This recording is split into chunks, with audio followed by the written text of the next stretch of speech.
नमस्ते। BEd second year अपना जो सब्जेक्ट है शैक्षिक प्रबंधन तथा समावेशी विद्यालय का निर्माण, पेपर अपना थर्ड है। इसके अंतर्गत फिफ्थ यूनिट चल रही है। उसमें अपना आज का जो टॉपिक है सहयोग सहयोग के बारे में अपन अध्ययन करेंगे।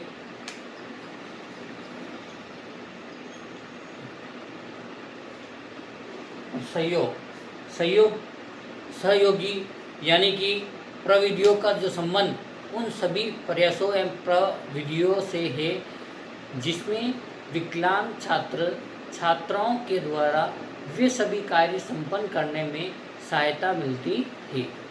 इसी के साथ में जो कि सामान्य व्यक्ति कर सकते हैं, जैसे एक सामान्य व्यक्ति अपने पैरों से चलकर विद्यालय जाता है, परंतु एक पैरों से विकलांग छात्र बैसाखी की सहायता से विद्यालय जाता है। तो यदि एक छात्र बैसाखी की सहायता से नहीं चल पाता है तो वह व्हील चेयर का प्रयोग करके विद्यालय तक पहुंचता है। और इस प्रकार एक विकलांग छात्र वह कार्य करता है जो कि एक सामान्य छात्र करता है। और इस कार्य में बैसाखी एवं व्हील चेयर प्रविधि में प्रयोग यंत्र है और तथा संपूर्ण प्रक्रिया को सहायक प्रविधि के रूप में जाना जाता है। तो ये सहयोगी है, उसके बारे में बताया गया है। फिर इसके अंतर्गत सहयोगी प्रविधियों के सोपान।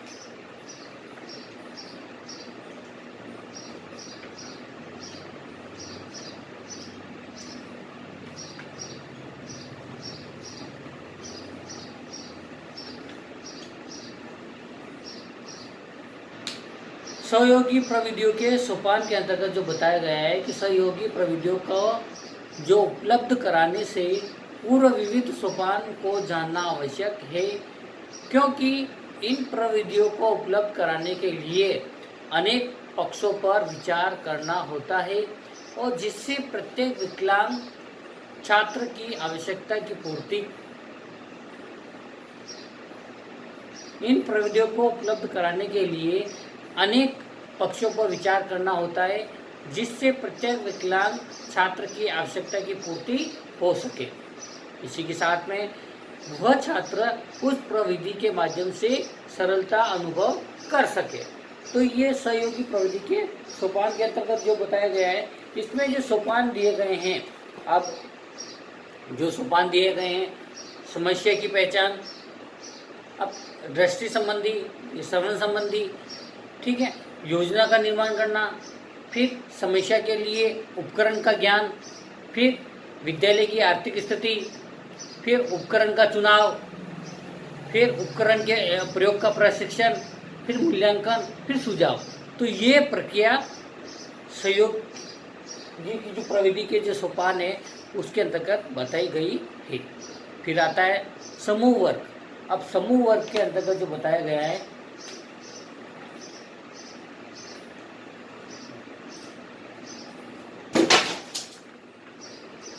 समूह वर्ग, इसके अंतर्गत जो बताया गया है,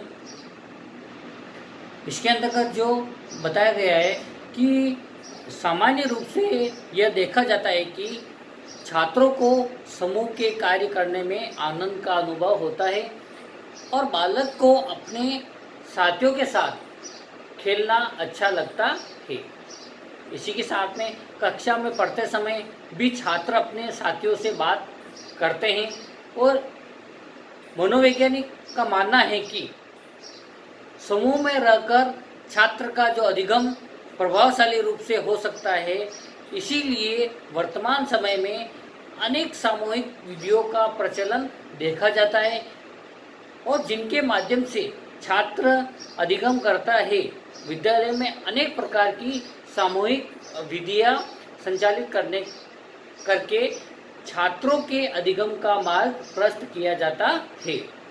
इसी के साथ में जैसे छात्रों को खेल खेल में जो गिनती सीखने के अवसर दिए जाते हैं, मैदान बनाने के कार्य में से बालक मापन संबंधी ज्ञान प्राप्त करता है और प्रत्येक छात्र को सामूहिक रूप से कार्यों के प्रति उत्तरदायित्व दिया जाता है। तो ये इसके अंतर्गत जो आज जो अपन ने सहयोग की जो प्रविधि के सोपान समूह जो वर्ग या समूह कार्य जिसके बारे में अपन ने अध्ययन किया है ना। तो ये विस्तृत रूप से आप ध्यान रखना, इसको एक बार अच्छे से देख लेना। आज के लिए इतना ही काफ़ी है। कक्षा को उसको व्यवस्थित बनाने के लिए और ध्यान से सुनने के लिए आपको बहुत बहुत धन्यवाद। घर पर रहिए, सुरक्षित रहिए।